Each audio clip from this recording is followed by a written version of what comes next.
machine shed on the roof had once held compressor housings, rusted belts, and a service bench no one had used in years. Now it held me, a bedroll that smelled like damp concrete, 2 plastic jugs of water, a camp burner, and the last food I had left in the city. I woke before full dark with my tongue stuck to the roof of my mouth, and my stomach drawing in on itself like a fist. The air inside the shed had turned cold while I slept. October did that now. It crept in through the warped metal seams and settled into the floor until the whole place felt like a walk-in cooler after the power died. My knees ached when I sat up. My left shoulder still hurt from the delivery van door I had wrenched open 3 nights ago. When I stood, the blood left my head so fast I had to brace a hand against the wall and wait for the black edges to clear. That had been happening more often. I reached for the food crate beside the bedroll and pulled it into the strip of fading light coming through the vent slats. Half a sleeve of saltines in a torn wrapper. 1 dented can of beef stew with the rim pushed in hard enough to make me distrust it. A packet of drink powder I had been saving for no good reason. Nothing else. No hidden reserve tucked under rags. No extra can shoved into the back corner and forgotten. I checked anyway, moving each thing with the care of a man hoping he had counted wrong. I had not. I ate 4 crackers and forced myself to stop. The crumbs stuck in my dry mouth and turned to paste on my tongue. My body wanted the rest. My body had been wanting a lot lately. I drank 1 careful swallow of water, capped the jug, and sat there with the hunger settling into me instead of easing off. 19 nights since the outbreak broke the city open, and hunger had become its own kind of noise. It followed me through sleep. It sharpened the smell of old food in empty buildings. It made me think too long about things I would have thrown away without a glance a month earlier. I leaned back against the wall and looked at the map spread across the bench. South side streets, service alleys, loading bays, a few circles where I had already checked and found nothing worth carrying home. Grocery fronts had been stripped in the first wave. Convenience stores went next. Gas station shelves were gone before the bodies had even started piling up in the intersections. The obvious places had fed the desperate, the armed, and the dead. Anyone still alive after nearly 3 weeks knew that. Food did not begin on the shelf. That was the part people forgot when panic took over. It came in through the back, off pallets and dock plates, under buzzing sodium lights and bad temp readings and clipboards smeared with grease from the receiver cage. I had spent 14 years working graveyard receiving for Midwestern family grocers, unloading trailers while the rest of the city slept. I knew where overstock got shoved when planograms changed. I knew which stores had lazy managers who left seasonal cases in secondary cages for weeks. I knew which warehouses moved bulk dry goods, and which ones handled produce that would already be black soup by now. That knowledge had kept me alive longer than the knife in my boot. I stood again, slower this time, and started getting ready. Pry bar slid through my belt loop. Pocket knife in the right front pocket. Flashlight checked and shaken once when the beam flickered. Spare batteries, both weak, tucked into the tool pouch.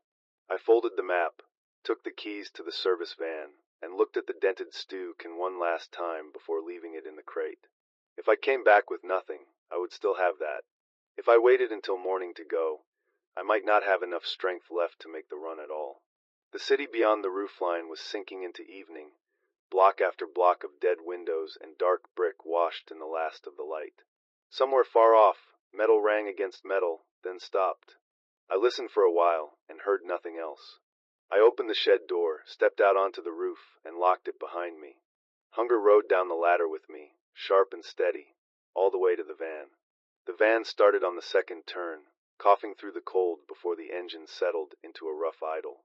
I kept the headlights off until I rolled clear of the lot behind the building. No sense painting myself across the street for anything with ears still working. The dash lights cast a weak green glow over the cracked plastic and the stack of old service receipts shoved in the cup holder. The fuel needle sat just above a quarter tank. Enough for a run if I did not waste miles on bad guesses. I took side streets south and west, avoiding the wider roads where traffic had died in knots of steel. The city looked picked over and abandoned in the same ugly way a carcass looks after stray dogs finish with it. Storefront glass glittered in the gutters. A bus sat crooked across an intersection, with all its doors hanging open. Someone had tried to burn a pharmacy and failed.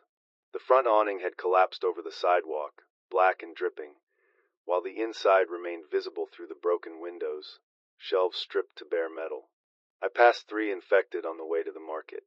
One stood in the middle of a crosswalk with its head tilted, clothes hanging off a body already losing shape. Another knelt over something in a driveway and raised its face when the van rolled past, cheeks smeared dark.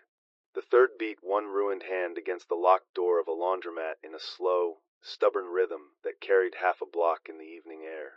I kept moving and did not give them more sound than the van already had. The corner market sat where it always had, tucked into the ground floor of a brick building with apartments over the top.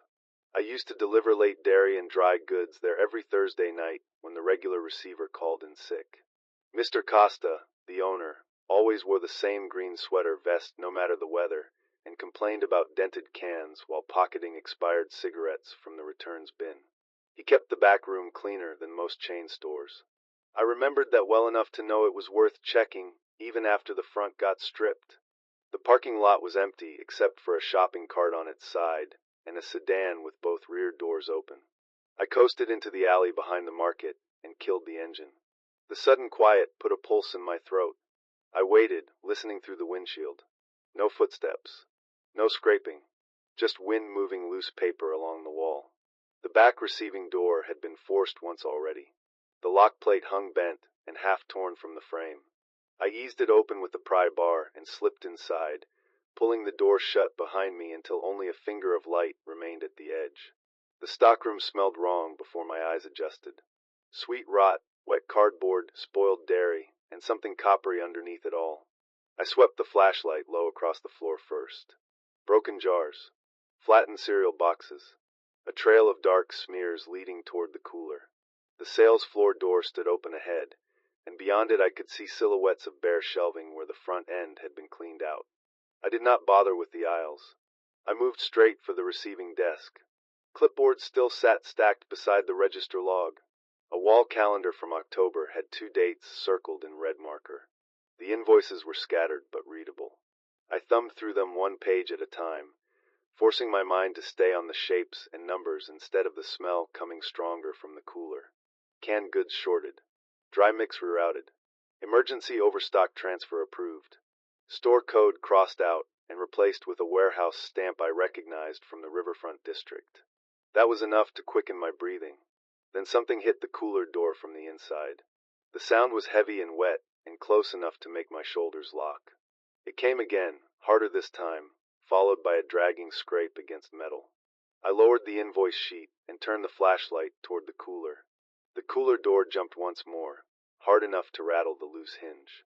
I set the flashlight on the receiving desk so the beam cut across the room, then took the pry bar in both hands and moved toward the sound. The floor near the cooler had gone slick where something had leaked and dried and leaked again. My boots pulled at it with each step. The smell thickened until it coated the back of my throat. A hand pushed through the narrow gap where the latch had failed. The skin looked gray under the flashlight beam, split across the knuckles and shiny with old blood. Fingers opened and closed against the frame with slow, clumsy effort. Then the whole body shoved forward, and the cooler door cracked inward 3 inches. Mr. Costa wedged himself into the opening and kept coming. The green sweater vest was still on him, stained dark down one side. Something had taken a chunk out of his throat and left the collar soaked black. His lower lip was gone. Teeth showed all the time now, not in anger, not in hunger the way living men knew it, just in the raw pull of dead flesh that had forgotten how to sit on a face. He drove his shoulder into the door again and forced it wider. I did not call his name. Men like him were the reason I had stopped using names out in the city. He came through the gap with one arm trapped awkwardly behind him and lurched toward the desk light. The beam caught his eyes. Clouded. Wet. Empty of anything I recognized. He stepped in the slime on the floor, slipped, caught himself on the cooler handle, and lunged again with a broken little grunt from the hole in his neck. I swung low first and hit his forearm. Bone cracked. He did not care. He grabbed for my jacket with the ruined hand and pulled hard enough to tear fabric at the pocket seam. I drove my shoulder into his chest, shoved him back, and brought the pry bar up the second time with both hands. The hooked end crushed through his temple and stuck. His body dropped full weight against me, carrying us both into the edge of the desk. Paperwork slid to the floor. My flashlight rolled, beam spinning across walls and ceiling. I planted a boot against his ribs and yanked the bar free.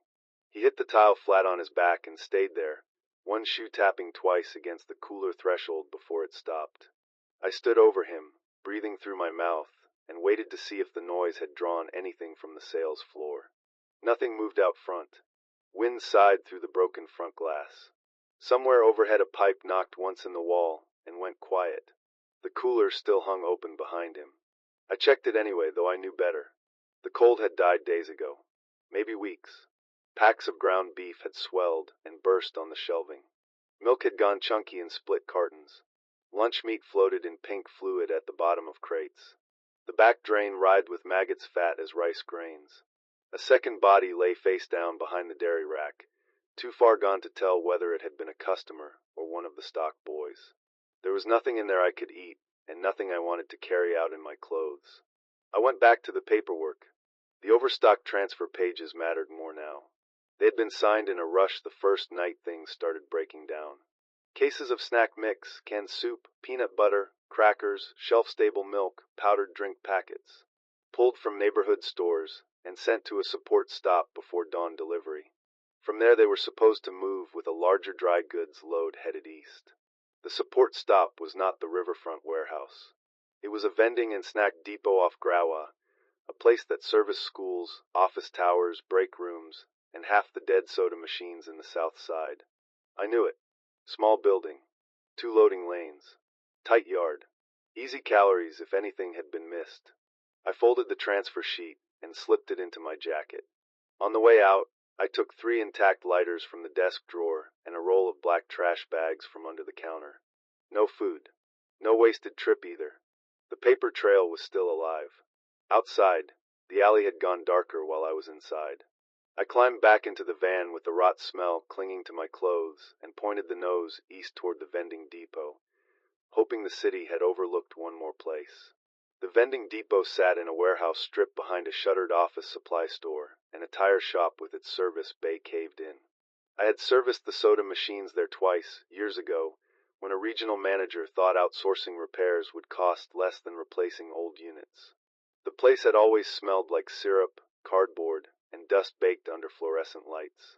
Now it looked like every other food stop in the city, metal pulled down over the front, chain-link gate hanging off one hinge, yards scattered with plastic wrap and broken pallets.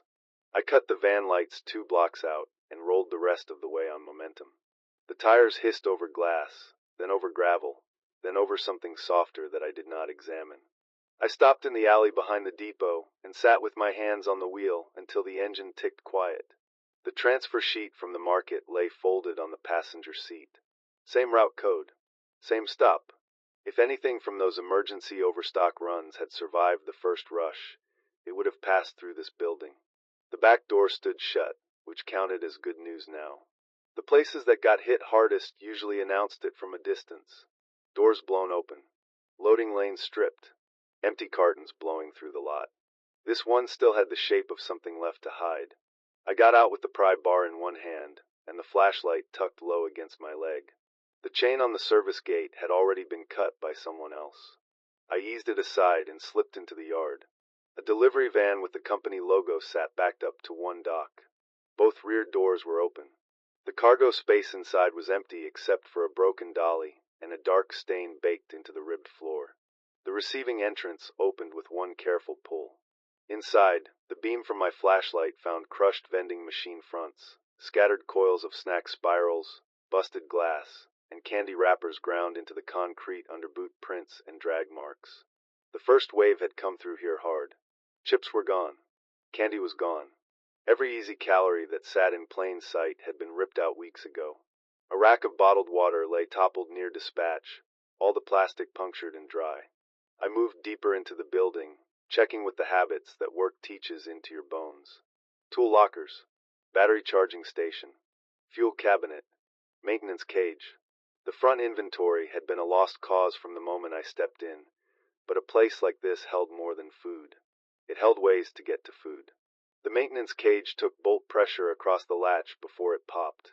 Inside I found a hand truck with one tire soft but usable, a spool of extension cord, two pry tools better than the one on my belt, and a red gas can sitting half full under a bench. I unscrewed the cap and smelled diesel. That made the trip worth it already. In the bottom drawer of a parts cabinet I found 6 peanut butter crackers, crushed but sealed, and 2 stale oat bars. I ate one of the bars standing there in the dark, chewing so fast the dry crumbs caught in my throat. It tasted like glue and old sugar. My body did not care. Warmth spread through my arms 10 minutes later, thin and mean, but enough to sharpen the edges of the room. Dispatch sat in a glass office overlooking the loading floor. I climbed the 3 metal steps and shined the light through the doorway. A man in a delivery jacket was slumped against the wall behind the desk. I saw the uniform first, blue work shirt, route patch on the sleeve, reflective piping at the chest. Then I saw the neck, torn open on one side and dried black down to the collar. His head was angled wrong, chin resting on his own shoulder, and one hand still gripped a grease pencil hard enough to snap it. I should have backed away. Instead I stepped in to look at the route board behind him, and his head lifted. The man behind the dispatch desk rose too fast for a body that had been folded into that corner for weeks. His chair shot backward and hit the filing cabinet. One leg snapped with a dry crack. He came over the desk in a blur of blue work shirt and gray skin, one hand skidding through loose manifests, the other reaching straight for my face. The beam from my flashlight caught his eyes for a split second. Fresh enough to still track. Fresh enough to move with purpose. I jerked sideways, and his fingers raked across my cheek instead of finding my throat. Nails scraped skin. Heat flashed through the side of my face. He hit the desk edge with his hip, rebounded, and slammed into me chest first. We went into the glass wall together. It shuddered in the frame but held. My flashlight flew from my hand and spun across the loading floor, throwing wild bands of light through the depot. He drove at me again with a speed that had nothing ragged in it. Men like Mr. Costa had staggered. This one still knew how to put weight behind his feet. He hit me hard enough to knock the breath out of my chest, and we crashed over the dispatch chair. His teeth snapped shut inches from my nose. The smell coming off him was old coffee, copper, and rot baked under a work jacket. I jammed the pry bar crosswise under his chin and pushed with everything I had left in my arms. Hunger had hollowed me out the last 19 days, but fear still found places in the body that weakness had not taken yet. The steel bit into the torn side of his neck. Dark fluid spilled over my hands. He kept driving. His knees slammed my thighs. His left hand closed on my jacket collar and twisted until the fabric cut into my throat. My boot found the broken chair leg on the floor. I planted the heel against his knee and shoved. The joint bent sideways with a wet pop. He lurched, balance wrecked for half a breath. That was all I got. I rolled, dragged the pry bar free, and brought the hooked end across the side of his skull as he turned toward me. The first hit knocked him into the desk. The second broke skin. The third opened him up enough that he dropped hard against the baseboard and stopped trying to stand. I stayed crouched there, breathing through my teeth, waiting for more movement. The flashlight beam had settled near the loading lane, aimed up at the dispatch board. Nothing else came through the building. No answering footsteps. No scraping from the stock area. Only the faint buzz of a failing emergency panel somewhere in the back and the hard thump of my pulse in my ears. I wiped one hand on my pants and crossed to the board. Route tags still hung in rows by zone. Half of them had been stripped. The clipboard beneath them held the emergency reroute sheets from the first night, signed in a rush by names I recognized from chain distribution. Store overstock from 4 neighborhood markets, including Costa's, had been consolidated here for emergency movement. Not for shelters. Not for hospitals. For secondary storage at a wholesale cash warehouse on the riverfront, one used by independent grocers and restaurant owners. Dry goods annex. Rear receiving. Dock code C9. I copied the address onto the back of an old service ticket and folded it into my pocket. Before leaving, I searched the desk drawers and found a box cutter, 2 more route maps, and a ring with 3 tagged keys. One was marked cage. One was marked reefer bay. The last just said rear alarm. I took all 3. The runner in the blue jacket lay where he had fallen, one hand still reaching across spilled paperwork toward the desk phone. I stepped over him, picked up the flashlight, and hauled the hand truck and diesel can back to the van. The riverfront warehouse was real. The food had gone there. If anything worth eating still existed in St. Louis, it was waiting behind Dock C9 with half the district between me and it. The riverfront district had always looked ugly after dark. Before the outbreak, ugly meant diesel haze, busted pallets, and men smoking between trailers under sodium lamps. Now it looked flayed open. The farther east I drove, the more the city stopped resembling streets and started resembling the backside of every store no customer was meant to see. Box trucks sat angled across loading alleys with their roll-up doors hanging open. Split sacks of flour had turned to paste in the gutters. A produce trailer lay jackknifed against a chain-link fence, its side torn open so completely that oranges, cabbages, and blackened grapes had spilled across the lane and collapsed into one stinking mound with 2 human bodies half buried under it. I killed the van 3 blocks out and coasted behind a plumbing supply building. From there I went on foot with the flashlight off and the key ring tight in my fist. Dock C9 was on the rear side of the cash warehouse, exactly where the route map said it would be, though the main loading lanes were useless. Steel shutters sat half closed. Chains had been wrapped across 2 dock plates and padlocked in place. Infected drifted between the trailers and the produce wreck, moving in slow loops, shoes sticking in the rot. One wore a butcher apron turned nearly black from the waist down. Another still had a pricing gun hanging from a wrist by its cord. The front approach would have gotten me trapped before I reached the doors. I stayed low along the fence line and circled toward the service side. The building backed against an older reefer annex built before they started disguising utility space behind clean facades. I knew the layout from places like it. Alarm panel near the rear maintenance entrance. Reefer bays tucked off the alley. Manual override on the emergency doors if the wiring had not welded itself dead.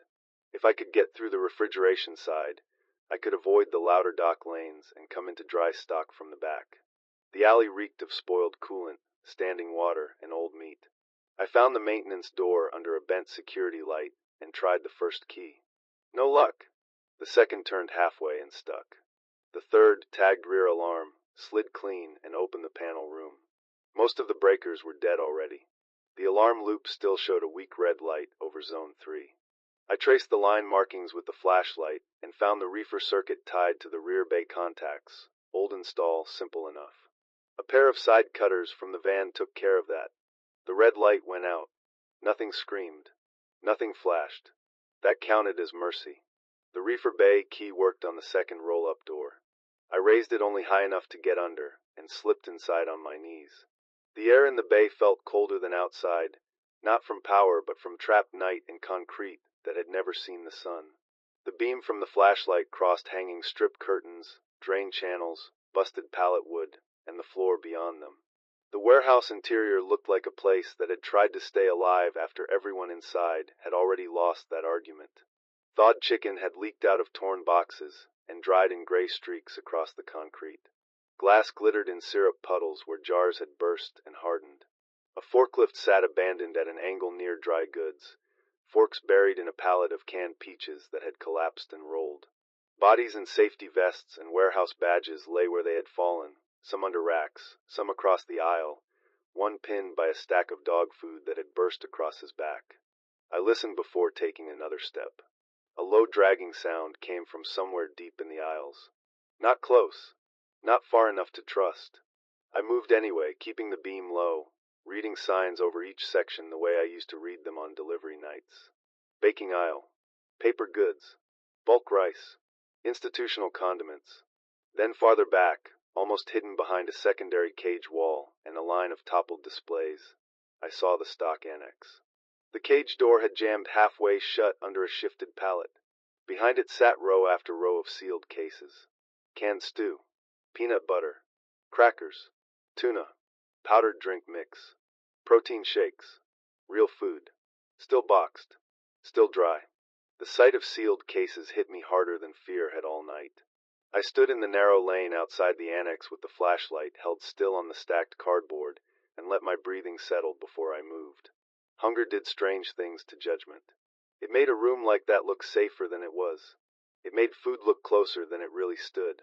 I had walked into enough half-collapsed stockrooms in my life to know that the useful part of a find started after the first look. The cage door had not been locked. The pallet jammed against it had done the work of a lock well enough. I set the flashlight on a lower shelf, so the beam washed over the annex and braced my shoulder against the shifted load. Cases of box stuffing mix and institutional crackers had slid down at an angle, one busted open across the floor. Plastic sleeves crunched under my boots while I shoved. The pallet gave an inch, then another. I pulled the cage door hard, metal grinding against concrete, and opened a gap wide enough to slip through sideways. The air inside smelled dry. Paper, dust, oil from the rack steel, and faint traces of seasoning that had leaked from split cartons weeks earlier. Compared to the rest of the warehouse, it felt clean enough to sleep in. I moved fast, though the hunger in me wanted to stop and touch everything first. Shelf stable. High calorie. Easy to carry. Easy to eat cold. That was the order. I started stacking cases near the opening. Peanut butter first. Then canned stew. Tuna. Crackers. Protein shakes in shrink-wrapped flats. Powdered drink mix. I ignored pasta, ignored dry beans, ignored anything that needed water and time I could not spare. A starved man did not need variety. He needed food that turned into strength without making a fire. The hand truck rattled when I brought it in. I froze and listened. Nothing answered from the dark aisles. I loaded the first stack and eased it back out of the annex one careful wheel turn at a time. The warehouse seemed to hold its breath with me. My flashlight beam slid across rows of stock gone crooked in the collapse, over the abandoned forklift, over badges hanging from necks on the floor. One of the bodies near institutional condiments had changed position. Not much. An arm where I did not remember it. A head turned more toward the aisle. I kept moving. At the dock lane I staged the first load behind a column and went back for more. Hunger had sharpened me at the start of the run. Now it was doing the opposite. The sight of food had put greed into my muscles. I wanted more than I could haul, more than I could guard, more than one man could drag through a building already trying to wake up around him. I loaded a second stack, heavier this time. Too heavy. The hand truck wheels bit into a patch of syrup-hardened floor and stuck. I leaned into the handles until my shoulders shook. The load lurched forward, clipped a loose pallet jack, and sent it rolling a foot across the concrete. The sound skated through the warehouse. I stopped breathing. Far off in the dark, somewhere past bulk rice and canned fruit, something answered with a wet, dragging scrape. I got the second load to the dock lane and left it there. My hands were trembling now, partly from strain, partly from the kind of fear that comes with hearing a building begin to notice you. I went back one more time, telling myself I needed the extra cases, telling myself the van would hold them, telling myself the trip would still be worth it. That was the lie. The third load included more than I should have touched. 2 extra cases of stew. A flat of shakes. Crackers I could have lived without. I stacked them high, tipped the hand truck back, and felt the balance go wrong before I had taken 2 steps. One will clip the twisted edge of a busted floor drain. The whole load shifted left. Then the dock plate near C9 dropped. Metal slammed metal with a scream that tore through the annex, through the aisles, through every dead corner in that warehouse and every loading lane outside it.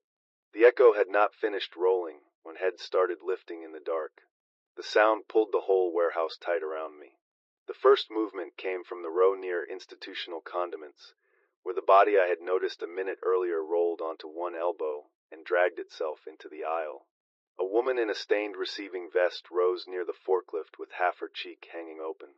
Farther back, shapes lifted between the racks in uneven waves, drawn by the dock plate scream and the clatter of my overloaded hand truck. Their heads turned in the same direction at nearly the same time. Toward me. I let the third load go. Cases hit the floor and split at the corners. Cans rolled under the shelving with sharp metallic pops that made the noise worse. The hand truck tipped and slammed sideways. The woman by the forklift started moving faster. Not a stagger. A hard, committed rush with her arms already reaching. I grabbed the first load from behind the column and drove it toward dock C9.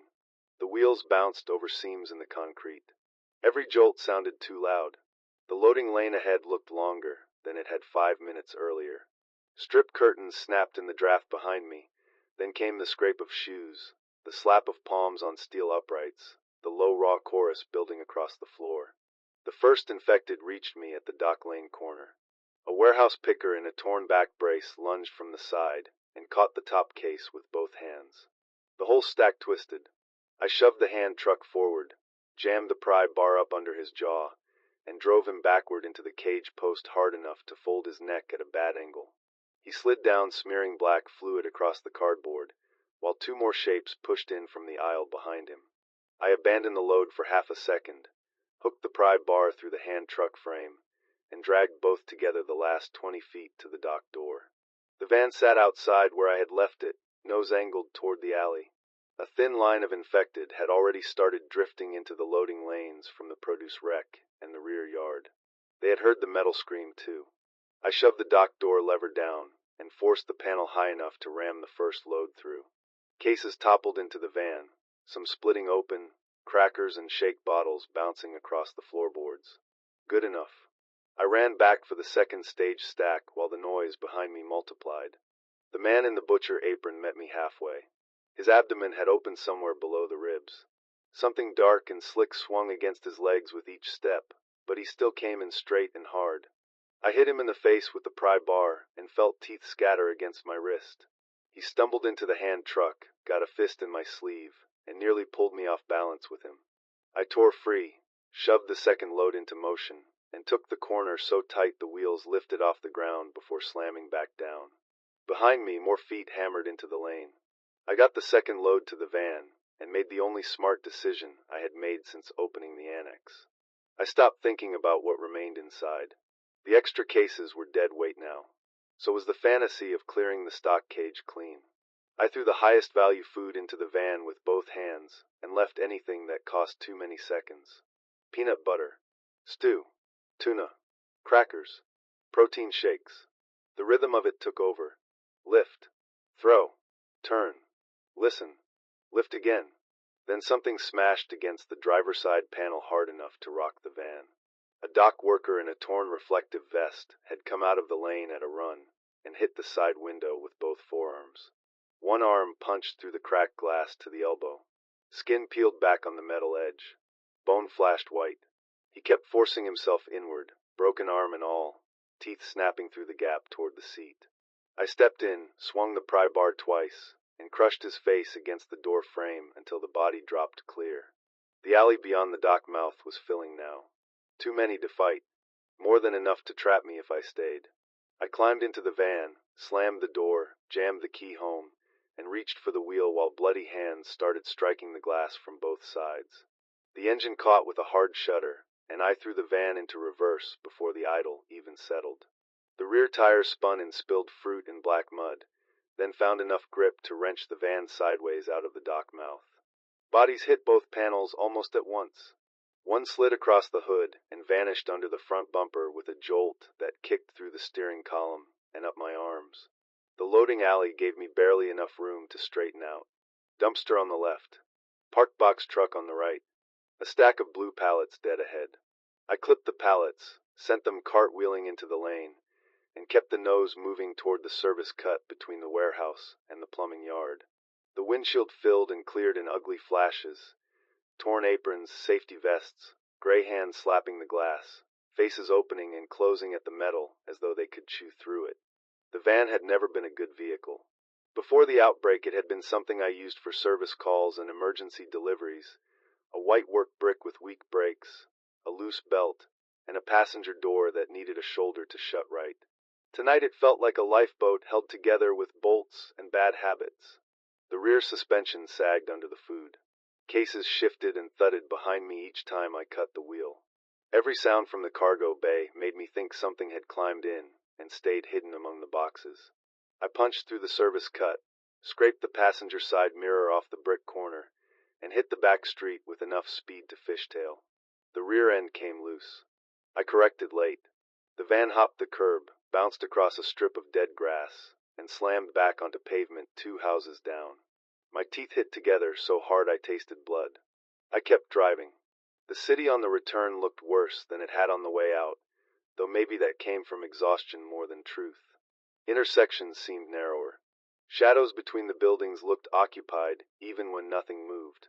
I saw one infected step out of a storefront doorway and turn toward the engine, then another behind it, and another farther down under a dead traffic signal.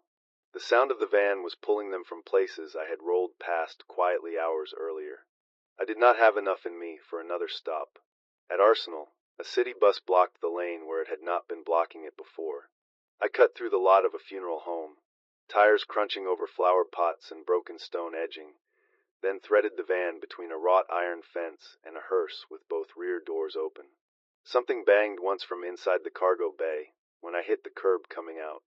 I nearly braked on reflex, then forced my foot back down and kept moving. The climb toward my building felt longer than the entire riverfront run.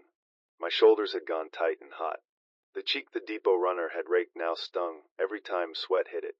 I looked at the dashboard clock twice and failed to understand the numbers either time. A pale gray wash had started to gather above the rooftops to the east. Dawn was coming in low over the brick and power lines, flat and colorless.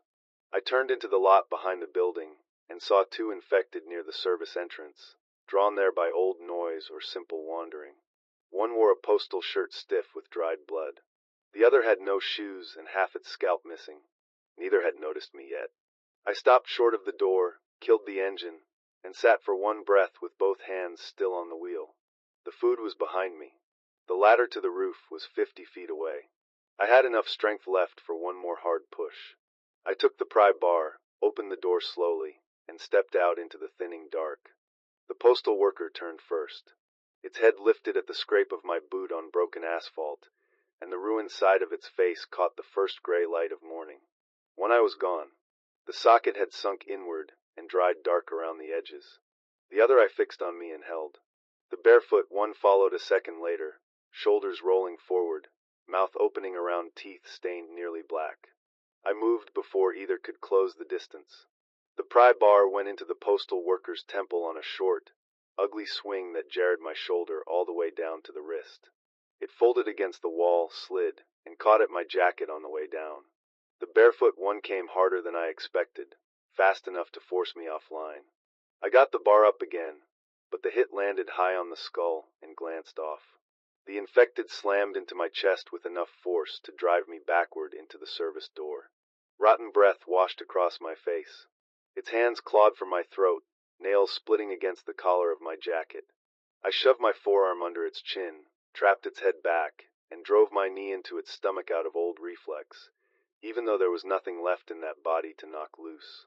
The only thing that changed was its balance. That gave me room to turn the pry bar sideways and hammer the hooked end through the side of its face until the body sagged and peeled off me. I stayed there a moment with my back against the service door, chest pulling air in ragged strips, waiting for more footsteps to answer the noise. None came.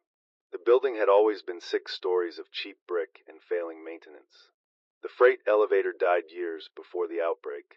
The roof ladder cage had been left unlocked after a telecom crew replaced a broken junction box and never came back for their tools. That ladder had become the most valuable thing I owned. I opened the service door, slipped inside, and pulled it shut behind me. The stairwell smelled like dust, rust, and old urine. I crossed the ground floor with the pry bar still in my hand, listening at each landing before moving higher.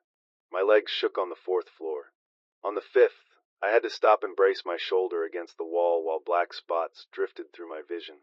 Hunger had eased a little from the oat bar and the stolen crackers, but my body had already spent the rest on fear and hauling. The ladder to the roof waited above the 6th floor utility room. I climbed it one-handed at first, then stopped pretending I could hold the pry bar and clipped it through my belt. The dawn air hit me cold when I shoved the hatch open. My machine shed stood where I had left it, rusted metal door shut against the morning. The city beyond the roofline looked pale and dead under the early light. Smoke still rose from somewhere west. Sirens had been gone for days. Nothing moved on the blocks below, except a pair of infected crossing an intersection 3 streets over, slow and directionless, like they had all the time left in the world. I went back down for the food in 3 trips. Each trip hurt worse than the one before. Cases of stew dragged at my shoulders. Tuna cut into my palms through softened cardboard. Crackers felt absurdly light until I got halfway up the ladder, and my arms started trembling again. On the last trip, I almost left the drink mix behind. Then I thought of cold water turning sweet on my tongue for the first time in nearly 3 weeks, and carried it up too. Inside the shed, I stacked everything along the wall beside the bench and just stood there looking at it. Peanut butter, stew, tuna, protein shakes, crackers, powder. Enough to count. Enough to matter. The concrete room looked different with food in it. Less like a place where a man waited to run out. More like a place built to hold through another week. Maybe two. Maybe longer if I stretched it and got smart again. I set the burner on the bench and opened the least dented can of stew with slow, careful turns. The smell rising from the pot nearly wrecked me. Salt, meat, grease, real food heated over a blue flame, while dawn bled whiter through the vent slats. My hands shook so hard I had to grip the spoon with both of them. The first mouthful burned my tongue, and still felt better than anything I could remember from the old world. I ate sitting on the floor with my back to the wall, boots still on, jacket still streaked dark from the warehouse. The city stayed dead outside. I stayed alone inside. None of that had changed. What changed sat stacked 3 feet from my knee. Hunger was not going to kill me this week. That counted for enough.